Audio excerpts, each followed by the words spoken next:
Здравейте, намирам се пред дома на Катерина Евро и съм дошъл да й покажа немската система Vorwerk. Здравей! Здравейте, аз съм Иван от немската компания Vorwerk. Сега ще ви покажа нашата система, която работи с 4 електрически двигателя. Ого! Ето го и този двигател. Това е нашата електрическа топалка. С която мога да си тупам да килима. си тупате килима, матрака, мека мебел. За матраците ми е много важно, защото знам, че се завържат акари, мебелите, на които кучетата лежат обикновенно. Така че топалката е много важна. Защо? В себе си тук тя има електрически двигател. Двигателът завърта тези две спираловидни четки с 6200 оборота в една минута и има 12 000 изтупвания в минута. Това, което аз правя в момента ръчно. Като я завърта от тази страна, виждате бутона за софт режим. Това е за по-деликатни повърхности или килими с дълъг косъм. Това е нашата топалка. Искаме тази топалка тогава. Добре. И сега ще ви покажа основата. Това е нашето основно тяло. Това ли е? Това е основното тяло. Много малко и леко. Тежи само 3 кг. Това е сертифициран с тюф филтър, който е изцяло системата е създадена за хора с астма и алергии. Да са сигурни, че изтупването на матраци от акари, както споменахте, няма да връща обратно финната прах. Сглобява се на клик по този начин и това е цялата система. Сега ще я включа да й чуете звука. Искам. Това е звука. Това е звука, да.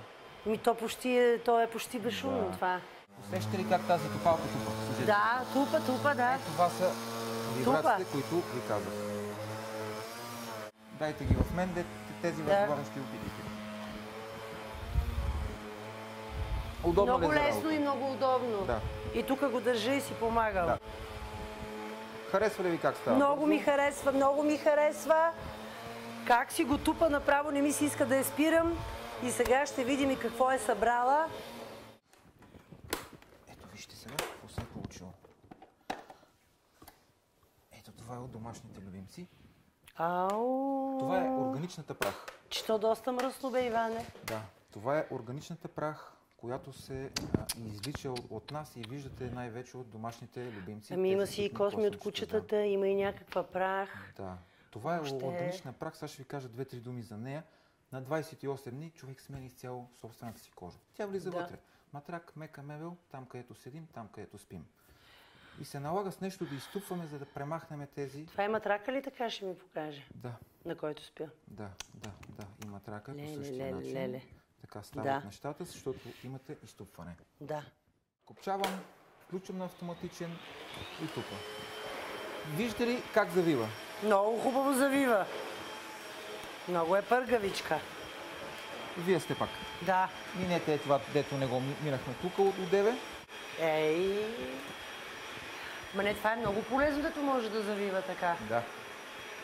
Много се изненадах, когато Иван ми каза, че ще ми изтупа килима, тъй като аз съм го правила този килим и то с водоструйка, с препарат, с четка в моя двор.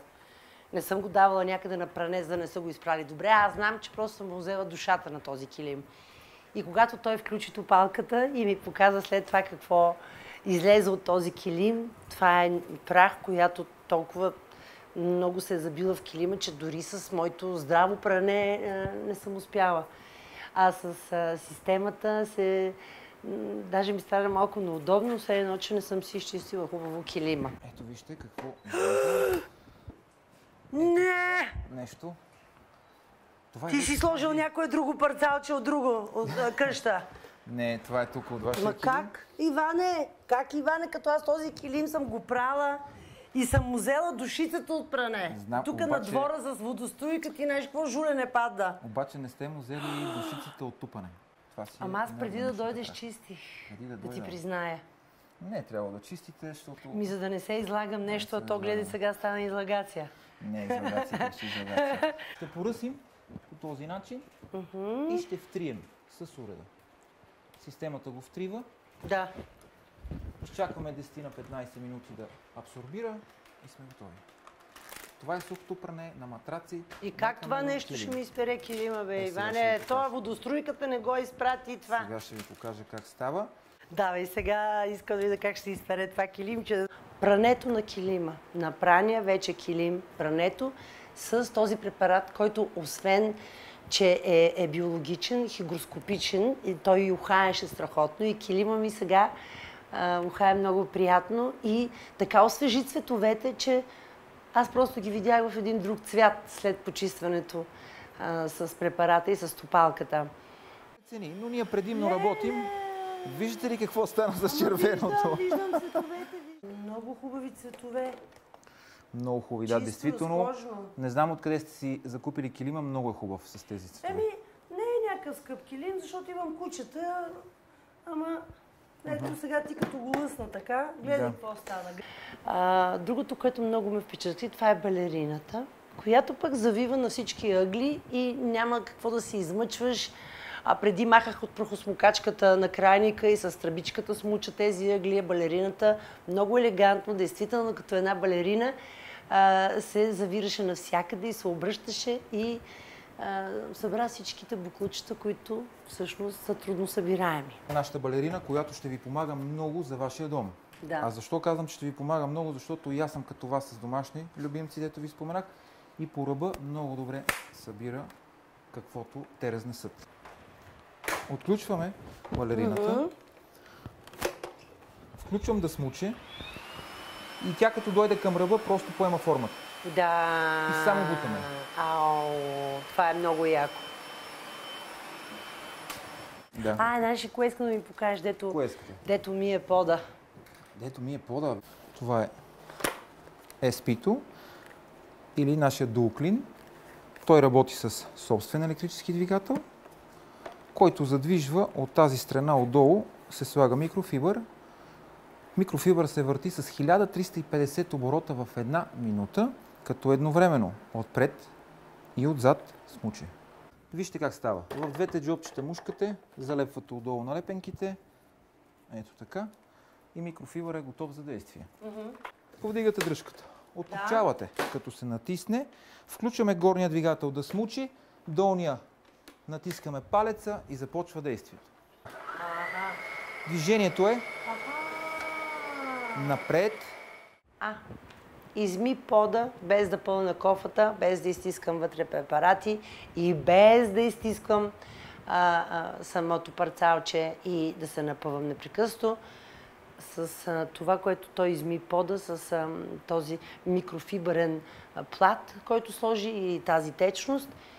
И пода ми се лъсна, камъка се лъсна, имаше тук-там петна от кучетата и те изчезнаха. Ето я малката топалка. Малката топалка се включва към този маркуч. Малката топалка ми трябва. След това ми пусна малката топалка, която пък не стига, че ми измука мебелите, които аз съм смукала и съм чистила, ами тя, тъй като е мъничка и влиза във всичките гънки, в които не може да влезе никоя друга прахосмукачка, която всъщност се напълва най-много с буклучета, с косми от кучетата или въобще с някакви най-различни неща. Ето вижте. По този начин обръщаме. Я да ви насмучи ли това нещо? Това вече е горе за тавана и стените.